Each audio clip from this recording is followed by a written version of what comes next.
Hey there. How you doing? I got something for you. It's tea time!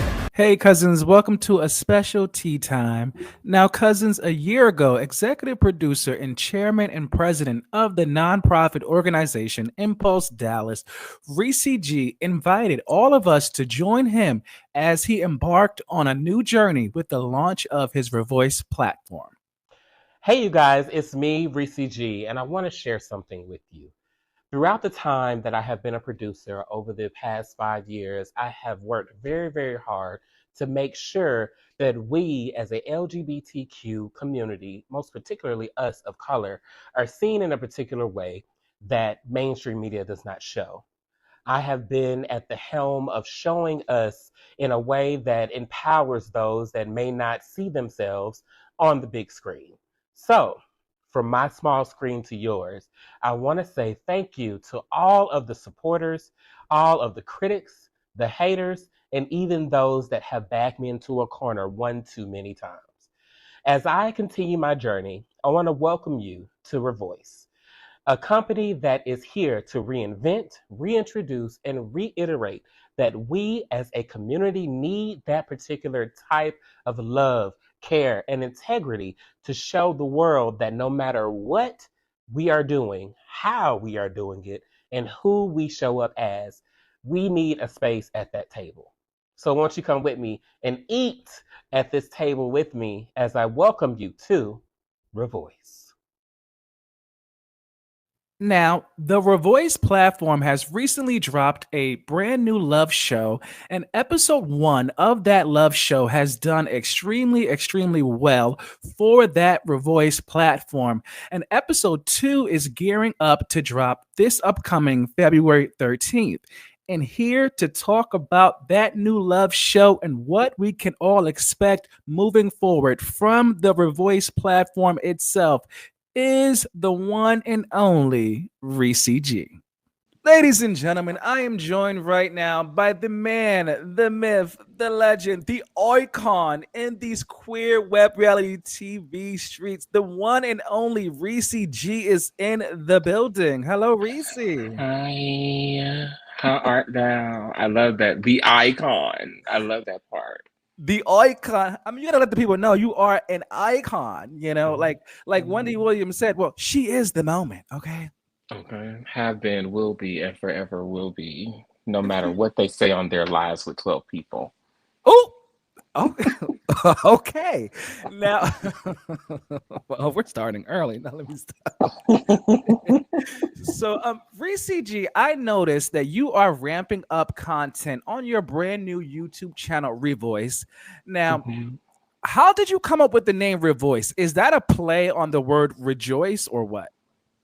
No, so a couple of things. So I love how Issa Rae always does. All of her companies are iterations of her name, like radio, um, like all of her companies are like a play on her name, Issa Rae. So I was like, you know what? Let me do the same thing. I live for that, but more deep on a deeper level. I really, when my mom passed, I felt like she never got a chance to like get into her lane and like show the world who she was, like who her heart was, and the same thing for my dad. So I was like, well, let me think of something to give to the world. So Revoice, the name Revoice is kind of like my Carol Burnett. Like, you know how Carol Burnett always used to tug on her ear to Yeah. signal, I think it was her grandmother that she was, loved her and it was watching the Carol Burnett show. So with every production that I do with Revoice, Revoice is a combination of all three of me, my mom, my dad's name. So the RE is from Reesi, the V is for my dad's middle name, Vernice, and then the OYCE is for my mom's first name, Joyce. So I put it all together and Revoice came. Oh, okay, that's really sweet. Okay. Mhm. I love that. Now, you did a soft launch to the channel, I want to say about a year ago with Revoice. Mhm. You did like a Revoice version of the retreat, which was slightly different from the retreat that you did on the Chasing Reality platform. And you Mhm. had some heavy hitters from the queer web reality TV world. You know, you had King Payne, Jeremy Copeland. You're not listening to me. Okay. Listen. I'm here to listen. Stop cutting me off. I'm here to listen to you, but I need you to respect that same. I respect you. To name a few, what made you want to do another version of The Retreat, and will you be bringing this show back for a season 2 on the Revoice YouTube channel? Absolutely. Revoice is going to continue to do The Retreat because The Retreat was Chasing Dallas Presents The Retreat was the first spinoff for Chasing Reality. It was my spinoff, but I didn't want it to be all about me, so I brought my friends in, and it has been one of the best spinoffs to ever hit Chasing Reality. On top of it was already filmed. So there were a lot of projects in the pipeline to come to Chasing Reality from season 2 of Chasing Dallas Presents The Retreat. We were doing a game show. We were doing the All-Star show was in development. So there was a lot. Chasing Chicago was in development. So there was a lot of shows about to hit until me and Ondario bumped heads and we parted ways. So to honor the people that had been a part of The Retreat, I was like, you know what? Let me revamp this. I always wanted to do a docu-series. I am starting to edit now. So let me try and put this out there. So it was like really a full circle moment for me to have directed with other people, created, developed, edited, put it out on my own channel moment.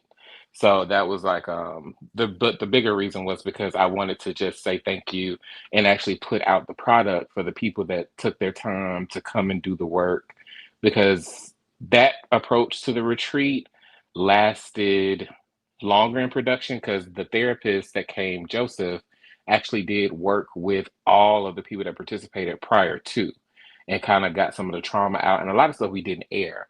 But yeah, it just had to come out because I felt like it deserved to come out. And yeah. Come on, Reesi G, the editor. Now, the editor coming into play. Now, when can we expect season 2 of The Retreat? I don't know. I haven't thought about who I would want to be on the cast. I know the show will definitely come back, but right now I'm developing an ensemble cast show to come to Dallas, considering I think the city needs an ensemble cast show that gave what I was putting into the ether, seasons 1 through 3 of Chasing Dallas. So I want to develop something like that, and then potentially get back in front of the camera because the people keep asking.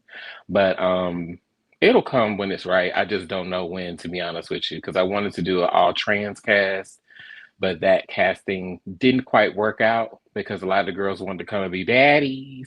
But that's not me. That's not what I want to do. So I'm gonna have to. Oh, I think did we at TTB just get a exclusive? I mean, are you bringing an ensemble cast of the Revoice? Yeah, it's developed. We just got to go into pre-production. There's a name. There's a potential cast for it. Yeah. So I mean, I definitely want to put it out there. Okay, you are really about to shake the web world with your platform. I am here for it. Now, 2 weeks ago, seemingly out of nowhere, you dropped a new show on the Revoice platform, which is called Love Me, Hate Me, Balloon Pop for Love. Why did you pop his balloon? It's probably looking for someone more like my age, younger. Oh. So that's probably the thing. Yeah. Okay, well, how old are you? How old are you? I'm 33. How old are you? I'm 31. Oh! Well, we love it. We love to see it. It's okay. Maybe next go around. And episode 1 is already nearing 20,000 views, which is extremely impressive for a brand new YouTube channel like Revoice. So first and foremost, congratulations on those terrific numbers. Thank you so much. So what made you want to do a Balloon Pop for Love show, seeing as we have, so many of those balloon love shows on the internet at this point? Mm-hmm. Well, I mean, I respect Arlette and what she did with being the first big viral balloon pop show to come out. And then a friend of mine, Luffy, up in the DMV area, he has his.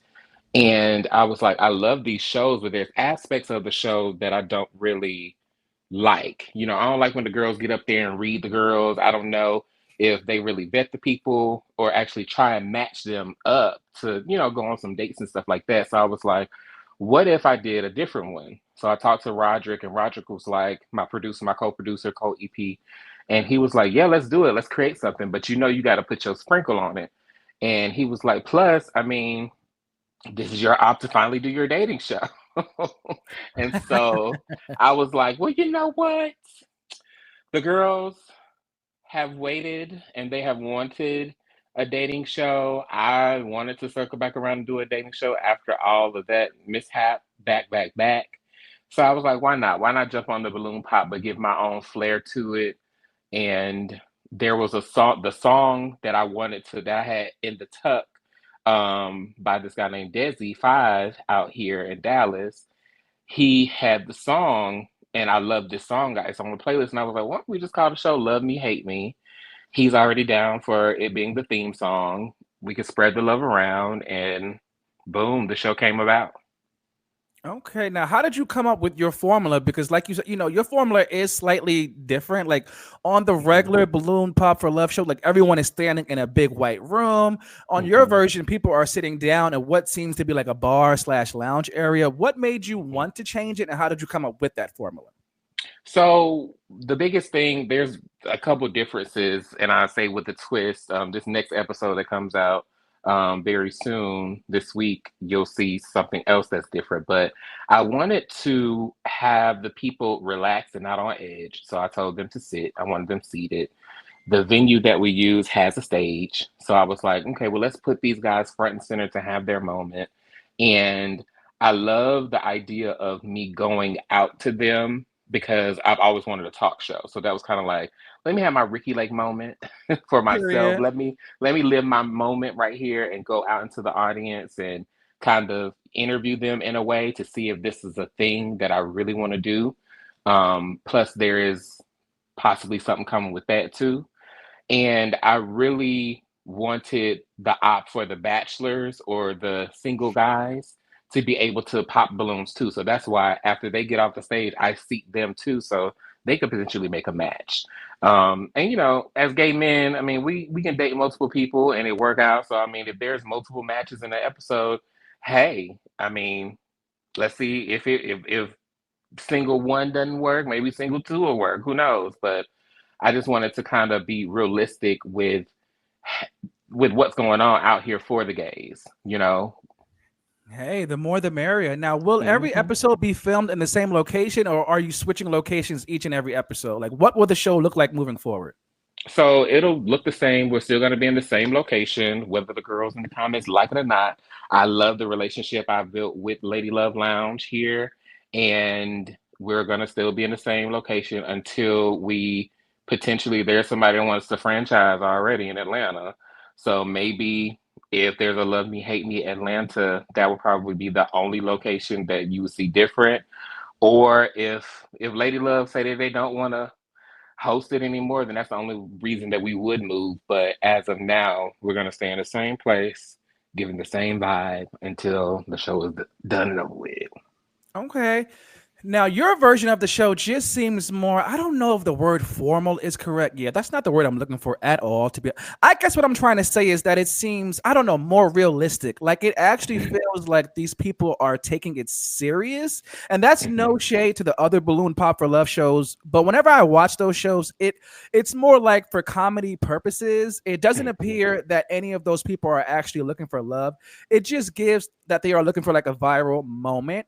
But on your version, while there was comedy, it seemed as if the bachelors were really interested in getting to know each other. And I think it's the ambiance and the venue. What do you think it is? I think it's a combination of things. I mean, I would rather me be the comedy moment and give that joy versus the people on the show being laughed at or picked at, because I know how critical and how hard comments can be in the YouTube space. Been there, done that. The most talked about girl. the icon. But The icon. also the icon. And also I think it is the space because when they arrive, I can tell you when the singles and the bachelors arrive, when we filmed this current episode and the previous episode, they're very nervous. So I was like, it's okay. Let's do your moments for the intro really quick. Let's get you some cocktails. It's and I like to plan it on either Saturdays or Sundays so that when you leave, you can go handle your day and do your thing. Not to get drunk, but still have a good time and a memorable moment over a cocktail, like as if you would at any other bar. Most single guys, when they go to the bar, they meet a guy, but they don't have the op to sit down and have a drink and do what they see on TV. So I was like, let me give you this fantasy moment of a TV moment. I'm gonna put out some promo pictures so you feel like you're actually on a cast of a show. Like let's live in this moment and just give you a moment because I think how do I put this? I think the shows nowadays, some of the newer shows are getting away from actually giving their participants or their cast members 15 minutes of fame. And I've been known for that, and I want to continue to do that. And then, two, the girls know what I give out here. So when you come on my set, it's all about respect. It's all about we're here to do a job. And everyone that I choose are vetted. So that's why it's not a whole bunch of people at the most on a set. I only want 9, maybe 8 or 9 participants, and that's it. Because I've dwindled it down to, just that amount of people, so they respect me and my team when we come in to do a job.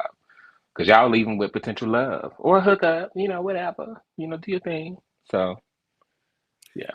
All right, period. Now, Mhm. on my review of episode 1, I said I feel like Revoice has a hit on their hands if they can drop, Yeah. episodes every 2 weeks. And well, here we Mhm. are 2 weeks later, and you will be dropping episode 2 this February 13th, which is the Mhm. day before Valentine's Day. Such a Mhm. great day to drop the episode, by the way. Now, you Mhm. posted The Bachelors for episode 2. And Mhm. I right away saw web reality TV personality and rapper Astro JaJa, who is known from his Mhm. time on Chasing Dallas season 4 and season 5. How did you Mhm. get him to appear on the show, and what can we expect from him? Well, I knew Astro before Chasing Dallas. I knew his mom, and I knew him, and we had time to actually bond. And I gave him advice on branding and all that stuff prior to him getting on the show. And at the time, I didn't think that he was ready for a reality show. And so we always kept in touch. It's always love when I see him out and about. And he saw that I was doing this and he commented, among other people from Chasing previous seasons, commented. And I was like, hey, well, if you want to do a show, answer these questions and I'll have my assistant reach out to you and send you the location. And he did, and he showed up. And he actually brought a friend with him too that wanted to participate. So he won't be the only Chasing Dallas person or cast member that you'll see on upcoming episodes. But yeah, that's how it came about. Okay, but Astro is a character, so what can we Mhm. expect from him on episode 2? Astro as a single and as a bachelor, because he did, do both. He was very clear about what he wanted, the type of person that he wanted to date, and I appreciated that. He wasn't all rah rah at all. He was just very, and he wasn't forced to act a particular way because I don't do that on my set. So he came in, he followed directions, he played the part, and I think he did a great job. He was very, I mean, he was professional. The contrary to what anybody else says, he was very professional when he came and worked with us. So, and I appreciate that. But I think you can expect to see, for a brief moment, a very clear and thought out side of Astro versus the rah rah that you may have seen on Chasing. So Oh wow! So we'll see a different version of Astro. Okay, I'm looking yeah. forward to it. Now, Mhm. this episode 2 cast is stunning, and Mhm. me being me, I did a little bit. I Mhm. did a little bit of digging into them. Just a little. Mhm. And Mhm. you have a fitness coach, a model who is demisexual. You have a Mhm. musician. You have a flight attendant. You Mhm. have a model slash actor, and you even have a marketing guy, and Hmm. they all look good. Okay, how Hmm. did you assemble this cast of men, and what can we expect from them as a collective on episode 2? Once again, dropping this Thursday, February 13th. Yes. I mean, I am the girl that knows how to cast. So, I mean, when you look at the casting process, it's not a lengthy process, but I do make sure that there is a room full of mixed positions because as gay men, two bottoms can't do nothing most of the time, two tops can't do nothing most of the time. So this particular crew of guys were verse tops or verse bottoms. So that's kind of what there's always like a back end theme going on. Episode 1, most of the singles were verse bottoms, and the bachelors were verse tops or tops. And this go around, it's a room full of verse situations going on. So that's kind of really what drove it for me.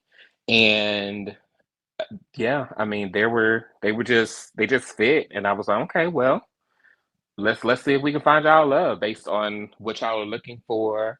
Because the process, the questions aren't long. Well, it's not a long process to actually get casted, but I just really want to make a conscious effort. Me and Roderick was like, let's actually try and find these guys some people to date.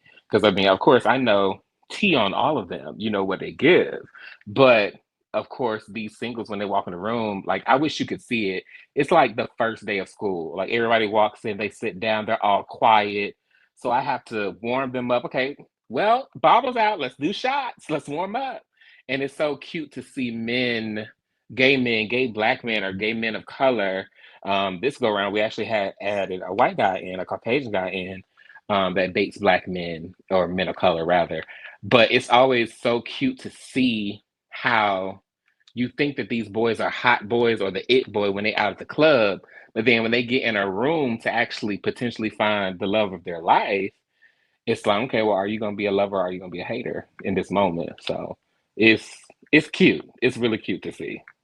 Okay. Second to last question.